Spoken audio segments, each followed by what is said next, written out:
Alright,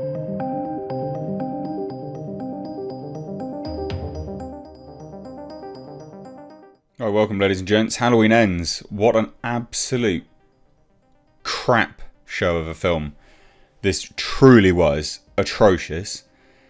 This was an awful film. And as such, it is now bombing at the box office. Now, okay, we've got to put that into perspective, okay? Perspective here. Halloween Ends opening lower than expected. So, it's not what they expected it to do. It's not what they hoped it to do. It's not even their conservative estimates. It's quite under 43 million. And they say, is day and date Peacock release to blame? Well, I guess that's a two-pronged question, really, isn't it? Because the fact it was released on Peacock at the same time has a lot, says a lot about the studio's confidence in the film. You don't release a movie that you are very, very confident in. So, just between both theatres and streaming, you just don't do it. You keep it only for theatres if you are confident in the production, because you think, right, well, strong word of mouth will get this going. Whereas the benefit of releasing it on Peacock at the same time is that people will sign up to Peacock to watch it, and they then believe, obviously, that those individuals that have signed the subscription will stay on board. That's the reason they release it, because they also think, well, we're not going to get that much money in theatres, so let's just try and sort of count our losses by getting individuals signed up to our streaming service instead. Because bad word of mouth will tank this. So it's an interesting question. Is day and date Peacock release to blame? Or is the film so bad that both of those questions are sort of, intertwined and answered one in one? But yeah, this is a huge bomb. But it's interesting, isn't it? Saturday AM, Deadline notes that there's about $10 million missing from the current theatrical marketplace this weekend. Missing? What do you mean missing? What do you mean by missing? It's not missing. People just aren't interested in this garbage film. The moment this released and people started talking about it, it's not good. And it is not getting good reviews by any stretch of the imagination. Now, I think it's important to note, though, the budget for this film was $20-odd million, right? $20-odd million, it now hitting $43.4 million worldwide. It hasn't made money yet. It hasn't made money yet. But this will probably make money if nothing major gets released in the next few weeks. So it is tanking at the moment, but with a tiny budget of $20 million, which is, actually really, really, really small, it hitting $43.4 million is not horrendous, but it's still tanking in terms of what they would have wanted for this. Because that first one coming out was a pretty major smash hit. Especially when Smile, another horror film, has crossed over $100 million globally. Halloween, with John Carpenter sort of name brand behind it, this should do a hell of a lot more. But I mean, this is where we're at. 40% critic score, 57% audience score. People just don't like it. Quite rightly so. It is just not a good film. So projections for Universal, Blumhouse, Miramax's, Trancas's House, Halloween Ends were expected to come in around $55 million. And now it's looking like $43.4 million. Tracking didn't account for the theatrical day and date factor. Well, yes and no. I'm sure they would have wanted that. And they say that yes, it's still a profitable gross against the film's $30 million production budget. So I found conflicting reports between $20 and $30 million. Now, Deadline's really disingenuous here because they're like, it's a profitable gross against the film's $30 million production cost. I mean, but it's still not made money yet. Because, even if we're banking on this being $30 million, you still have marketing on top of that. So let's account for another $30 million. Again, that's being quite, being quite lenient with it, to be fair. And then you've got theatre cuts on top of every single monetary value you have here as well. we have to get well over 60 million to start breaking even.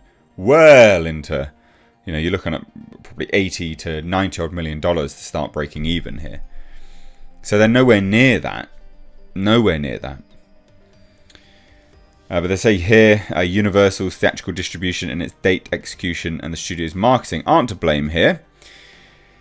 Those departments didn't do anything wrong. Also, don't point a finger at Paramount's third awesome weekend for Smile. I don't even think Halloween Ends' C+ cinema score is a reason here. The lowest grade in the recent franchise's subset trilogy from David Gordon Green. This is the interesting part. They say, however, this is Deadline, as one razor-sharp studio executive points out, it's hard to underestimate the day and date factor.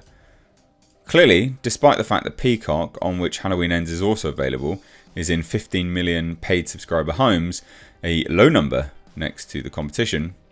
Riddle me this, Jeff Shell. So you take a branded film, deflate its optics by making it day and date with a headline lower box office number in exchange for financials, streaming viewership, and subscriber numbers which can't be immediately publicly disclosed, or will be disclosed weeks from now, or will never, or will be leaked to the Wall Street Journal.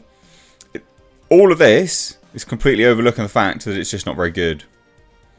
But isn't it interesting? It doesn't matter that Halloween Ends is going to gross more than Barbarian or Don't Worry Darling. Of course it will. It's a franchise movie. The point is money is being left on the table. A reminder that equity players in Halloween Ends are Blumhouse, Trancas, and Miramax, who were brought out whole for this experiment. And Uni is only getting a global distribution fee. So this is interesting because nowhere here are they pointing to the fact that you have these companies that release these movies on streaming at the same time because they don't have confidence in them. And this is just another sign of media, mainstream media outlets like Deadline, just being studio shills. Why didn't you just say that it's crap? Why didn't you point to it being bad? Why didn't you point to them having no confidence in it at all? Essentially, if you think about it, by not going completely theatrical, there's about 5 million, which isn't going back to Universal this weekend in pure film rental. Roughly 50% of the picks missing $10 million. Possibly more will be lost as day and date movies have a big drop.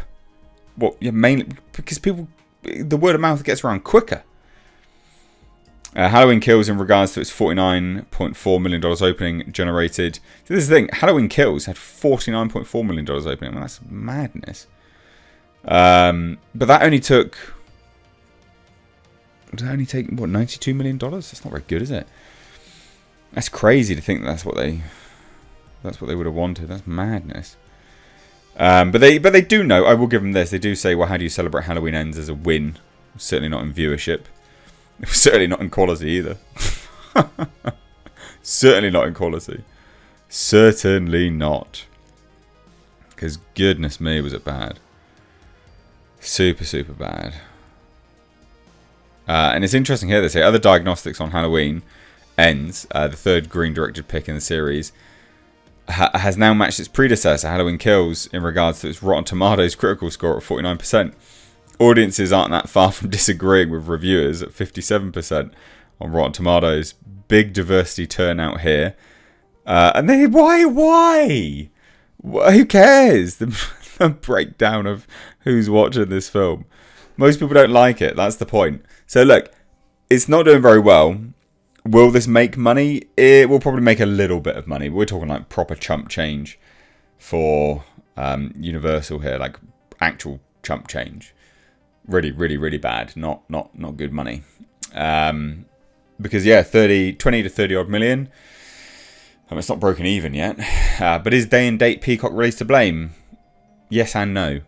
It's the studio are to blame. They had no confidence in this film. They shouldn't have greenlit it. They clearly had no direction that they were going in.